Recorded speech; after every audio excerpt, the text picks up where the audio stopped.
Okay, here we go. Chapter 37. We're almost there, said Stanley. He could see the base of the mountain. Now that they really were almost there, it scared him. Big Thumb was his only hope. If there was no water, no refuge, then they'd have nothing, not even hope. There was no exact place where the flatlands stopped and the mountain began. The ground got steeper and steeper, and then there was no doubt that they were heading up the mountain. Stanley could no longer see Big Thumb. The slope of the mountain was in the way. It became too steep to go straight up. Instead, they zigzagged back and forth, increasing their altitude by small increments every time they changed directions. Patches of weeds dotted the mountainside. They walked from one patch to another, using the weeds as footholds. As they got higher, the weeds got thicker. Many had thorns, and they had to be careful walking through them. Stanley would have liked to have stopped to rest, but he was afraid they'd never get started again. As long as Zero could keep going, he could keep going too. Besides, he knew they didn't have much daylight left. As the sky darkened, bugs began appearing above the weed patches. A swarm of gnats hovered around them, attracted by their sweat. Neither Stanley nor Zero had the strength to try to swat them away. "How are you doing?" Stanley asked. Zero pointed thumbs up. Then he said, "If a gnat lands on me, it'll knock me over." Stanley gave him some more words. B-U-G-S, he spelled. Zero concentrated hard and then said, "Boogs." Stanley laughed. A wide smile spread across Zero's sick and weary face as well. "Bugs," he said. "Good," said Stanley. "Remember, it's a short U if there's no E at the end." Oh, okay, here's a hard one. How about L-U-N-C-H?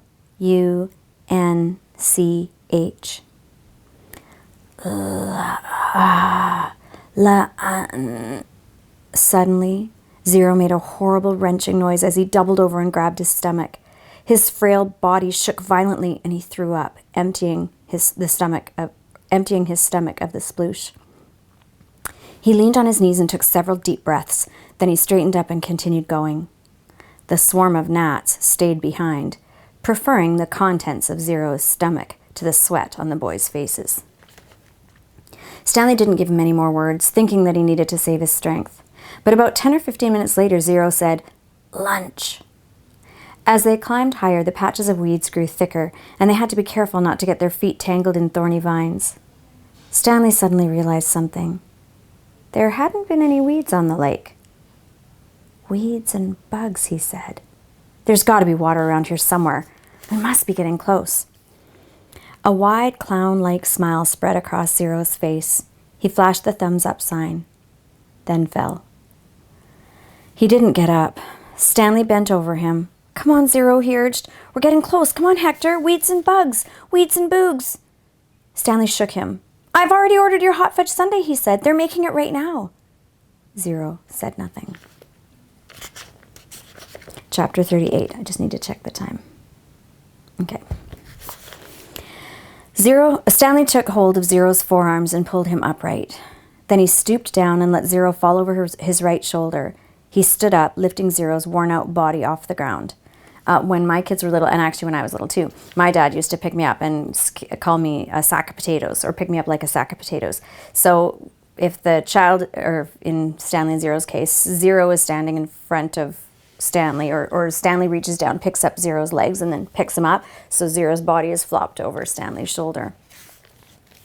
He left the shovel and sack of jars as he continued up the mountain. Zero's legs dangled in front of him.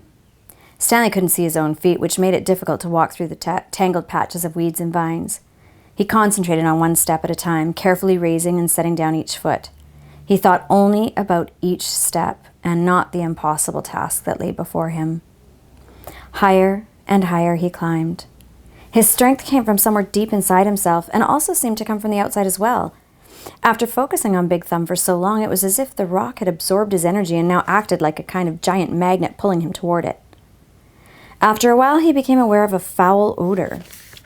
At first he thought it came from Zero, but it seemed to be in the air, hanging heavy all around him.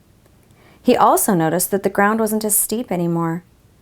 As the ground flattened, a huge stone precipice rose up ahead of him, just barely visible in the moonlight.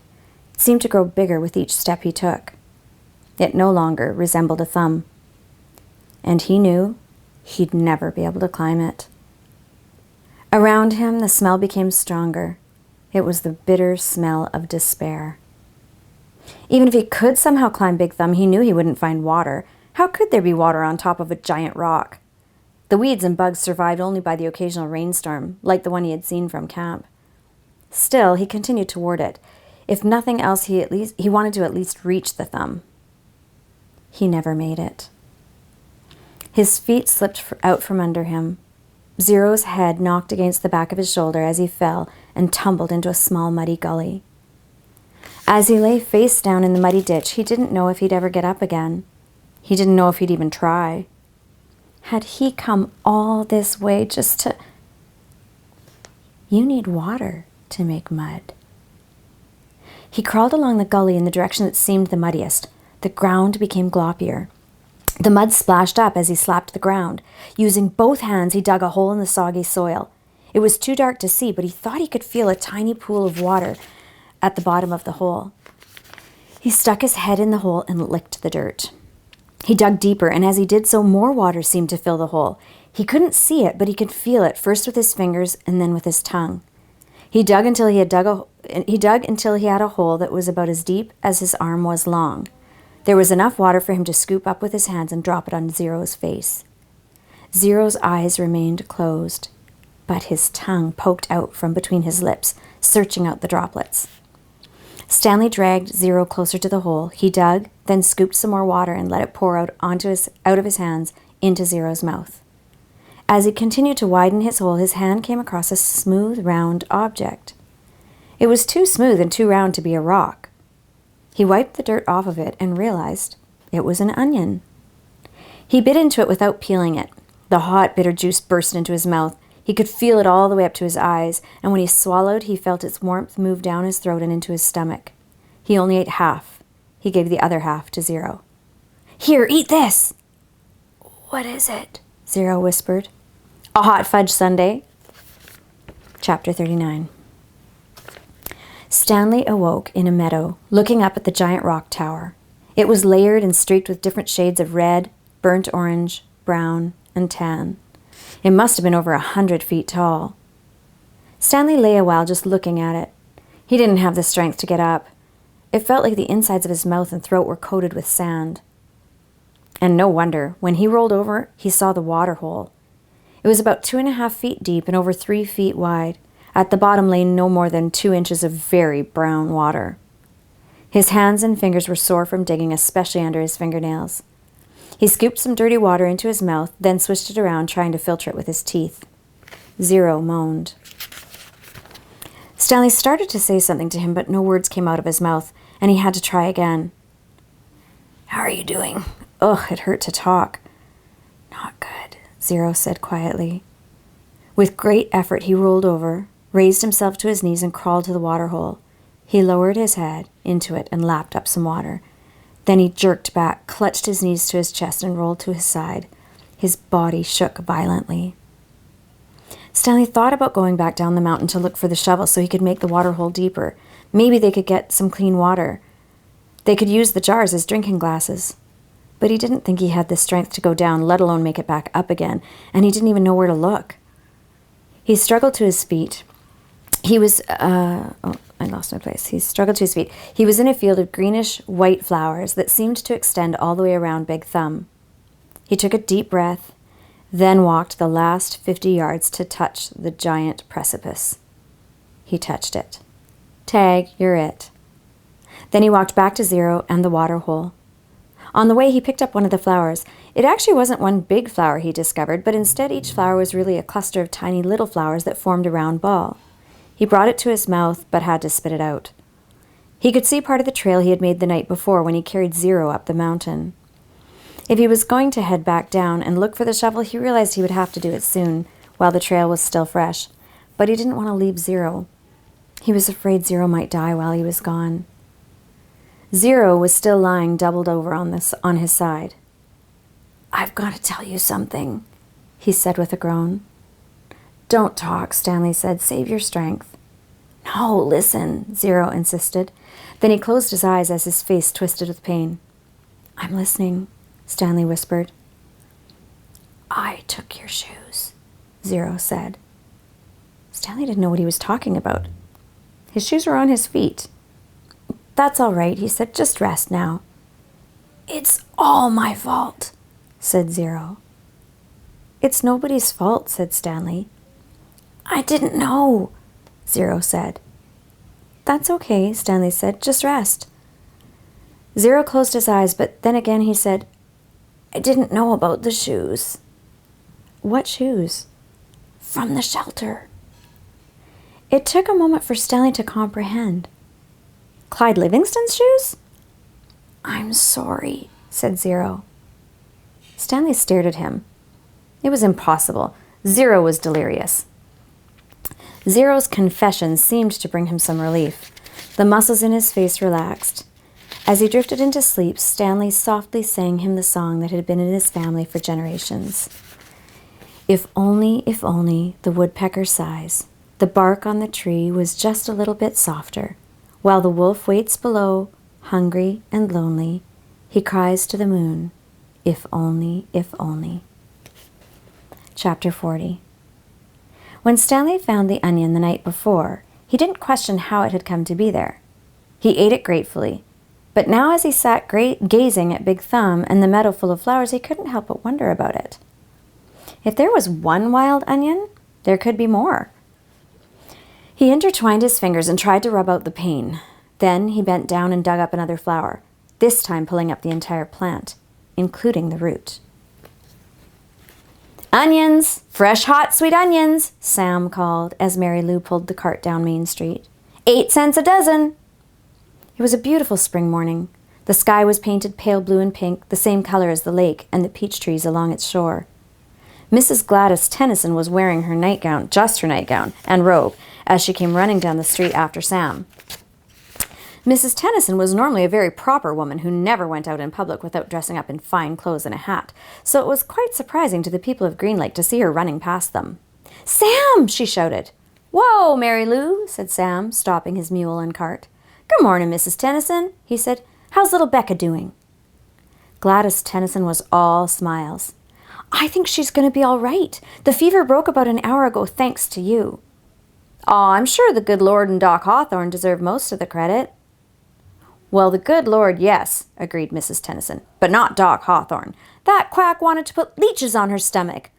Leeches! My word! He said they would suck out the bad blood. Now you tell me, how would a leech know good blood from bad blood? I wouldn't know, said Sam. No, it was your onion tonic, said Mrs. Tennyson. That's what saved her.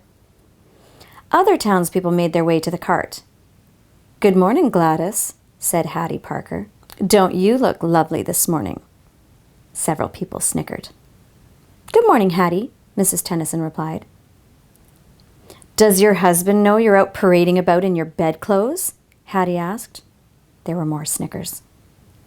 My husband knows exactly where I am and how I am dressed, thank you, said Mrs. Tennyson. We have both been up all night and half the morning with Rebecca. She almost died from stomach sickness. It seems she ate some bad meat. Hattie's face flushed. Her husband, Jim Parker, was the butcher. It made my husband and me sick as well, said Mrs. Tennyson, but it nearly killed Becca. What with her being so young, Sam here saved her life. Aw, it wasn't me, said Sam. It was the onions. Well, I'm glad Becca's all right, Hattie said contritely. I keep telling him he needs to wash his knives. Oh, sorry, somebody else speaking. I keep telling Jim he needs to wash his knives, said Mr. Pike, who owned the general store. Hattie Parker excused herself and then turned and quickly walked away. Tell Becca that when she feels up to it to come on by the store for a piece of candy, said Mr. Pike. Thank you, I'll do that. Before returning home, Mrs. Tennyson bought a dozen onions from Sam. She gave him a dime and told him to keep the change. Oh, I don't take charity, Sam told her. But if you want to buy a few extra onions for Mary Lou, I'm sure she'd appreciate it. All right then, said Mrs. Tennyson. Give me my change in onions. Sam gave Mrs. Tennyson an additional 3 onions, and she fed them one at a time to Mary Lou. She laughed at the donkey as he ate them out of her hand, or as she ate them out of his hand. Back to present day. Stanley and Zero slept off and on for the next 2 days. ate onions, all they wanted, and splashed dirty water into their mouths. In the late afternoon, Big Thumb gave them shade. Stanley tried to make the hole deeper, but he really needed a shovel. His efforts just seemed to stir up the mud and make the water even dirtier. Zero was sleeping. He was still very sick and weak, but the sleep and the onions seemed to be doing him some good. Stanley was no longer afraid that he would die soon. Still, he didn't want to go for the shovel while Zero was asleep. He didn't want him to wake up and think he had been deserted. He waited for Zero to open his eyes. "I think I'm going to go look for the shovel," Stanley said. "I'll wait here," Zero said feebly, as if he had any other choice. Stanley headed down the mountain. The sleep and the onions had done him a lot of good as well. He felt strong. It was fairly easy to follow the trail he had made 2 days earlier. There were a few places where he wasn't sure he was going the right way, but it just took a little bit of searching before he found the trail again. He went quite a ways down the mountain, but still didn't find the shovel. He looked back up toward the top of the mountain. He must have walked past it, he thought. There was no way he could have carried Zero all the way from here. Still, he headed downward just in case. He came to a bare spot between 2 large patches of weeds and sat down to rest. Now he had definitely gone too far, he decided.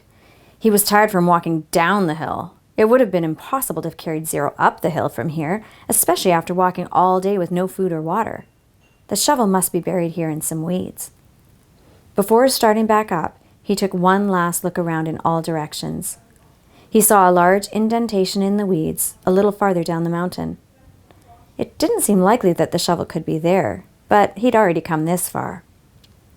There, lying in some tall weeds, he found the shovel and the sack of jars. He was amazed. He wondered if the shovel and sack might have rolled down the hill, but none of the jars were broken, except the one which had broken earlier. And if they had rolled down the hill, it's doubtful that he would have found the sack and the shovel side by side. On his way back up the mountain, Stanley had to sit down and rest several times. It was a long, hard climb. Chapter 41. Zero's condition continued to improve. Stanley slowly peeled an onion. He liked eating them one layer at a time. The water hole was now almost as large as the holes he had dug back at Camp Green Lake. It contained almost 2 feet of murky water. Stanley had dug it all by himself. Zero had offered to help, but Stanley thought it was better for Zero to save his strength. It was a lot harder to dig in water than it was on a dry lake. Stanley was surprised that he himself hadn't gotten sick, either from the sploosh, the dirty water, or from living on onions. He used to get sick quite a lot back at home. Both boys were barefoot. They had washed their socks. All their clothes were very dirty, but their socks were definitely the worst. They didn't dip their socks into the hole, afraid to contaminate the water. Instead, they filled the jars and poured the water over their dirty socks. "I didn't go to the homeless shelter very often," Zero said. "Just if the weather was really bad. I'd have to find someone to pretend to be my mom. If I'd just gone by myself, they would have asked me a bunch of questions. If they found out I didn't have a mom, they would have made me a ward of the state." "What's a ward of the state?" Zero smiled. "I don't know, but I didn't like the sound of it." Stanley remembered Mr. Pendanski telling the warden that Zero was a ward of the state. He wondered if Zero knew he had become one. "I liked sleeping outside," said Zero. "I used to pretend I was a Cub Scout. I always wanted to be a Cub Scout. I'd see them at the park in their blue uniforms." "I was never a Cub Scout," said Stanley. "I wasn't good at social stuff like that. Kids made fun of me because I was overweight." "I liked the blue uniforms," said Zero. "Maybe I wouldn't have liked being a Cub Scout." Stanley shrugged one shoulder.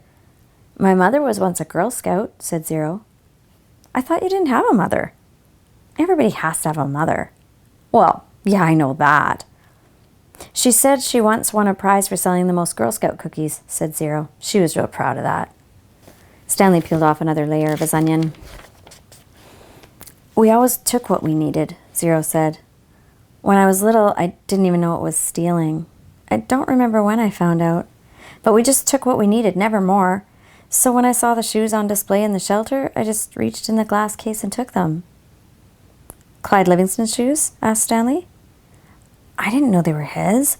I just thought they were somebody's old shoes. It was better to take someone's old shoes, I thought, than steal a pair of new ones. I didn't know they were famous." There was a sign, but of course I couldn't read it. And then the next thing I know, everybody's making a big deal about how the shoes are missing. It was kind of funny in a way. The whole place is going crazy. There I was wearing the shoes and everyone's running around saying, "Where are the shoes? What happened to the shoes? The shoes are gone." And I just walked out the door. No one even noticed me. When I got outside, I ran around the corner and immediately took off the shoes. I put them on top of a parked car. I remember they smelled really bad. "Yeah, those were them," said Stanley. "Did they fit you?" "Pretty much." Stanley remembered being surprised at Clyde Livingston's small shoe size. Stanley's shoes were bigger. Clyde Livingston had small, quick feet. Stanley's feet were big and slow. "I should have just kept them," said Zero. "I'd already made it out of the shelter and everything." I ended up getting arrested the next day when I tried to walk out of a shoe store with a new pair of sneakers. If I had just kept those old shoes, those old smelly sneakers, then neither one of us would be here right now. Chapter 42. Zero became strong enough to help dig the hole. When he finished, it was over 6 feet deep. He filled the bottom with rocks to help separate the water from the dirt. He was still the best hole digger around. "That's the last hole I'll ever dig," he declared, throwing down the shovel. Stanley smiled. He wished it were true, but he knew they had no choice but eventually to return to Camp Green Lake. They couldn't live on onions forever. They had been completely around Big Thumb. It was like a giant sundial. They followed the shade. They were able to see out in all directions. There was no place to go. The mountain was surrounded by desert. Zero stared at Big Thumb. "It must have a hole in it," he said, "filled with water." "You think?" "Where else would the water be coming from?" Zero asked. "Water doesn't run uphill." Stanley bit into an onion. It didn't burn his eyes or nose, and in fact he no longer noticed the particularly strong taste. He remembered when he had first carried Zero up the hill how the air had smelled bitter. It was the smell of thousands of onions growing and rotting and sprouting. Now he didn't smell a thing. "How many onions do you think we've eaten?" he asked. Zero shrugged. "I don't even know how long we've been here." "I'd say probably about a week," said Stanley. "And we probably eat about 20 onions a day, so that's 280 onions," said Zero. Stanley smiled. "I bet we really stink." 2 nights later, Stanley lay awake, staring up at the star-filled sky. He was too happy to fall asleep. He knew he had no reason to be happy. He had heard or read somewhere that right before a person freezes to death, he suddenly feels nice and warm. He wondered if perhaps he was experiencing something like that. It occurred to him that he couldn't remember the last time he had felt happiness. It wasn't just being sent to Camp Green Lake that made his life miserable. Before that, he'd been unhappy at school, where he had no friends, and bullies like Derek Dunn picked on him. No one liked him. And the truth was, he didn't especially like himself. He liked himself now. He wondered if he was delirious. He looked over at Zero sleeping near him. Zero's face was lit in the starlight, and there was a flower petal in front of his nose that moved back and forth as he breathed. It reminded Stanley of something out of a cartoon. Zero breathed in, and the petal was drawn up, almost touching his nose. Zero breathed out, and the petal moved toward his chin. It stayed on Zero's face for an amazingly long time before fluttering off to the side.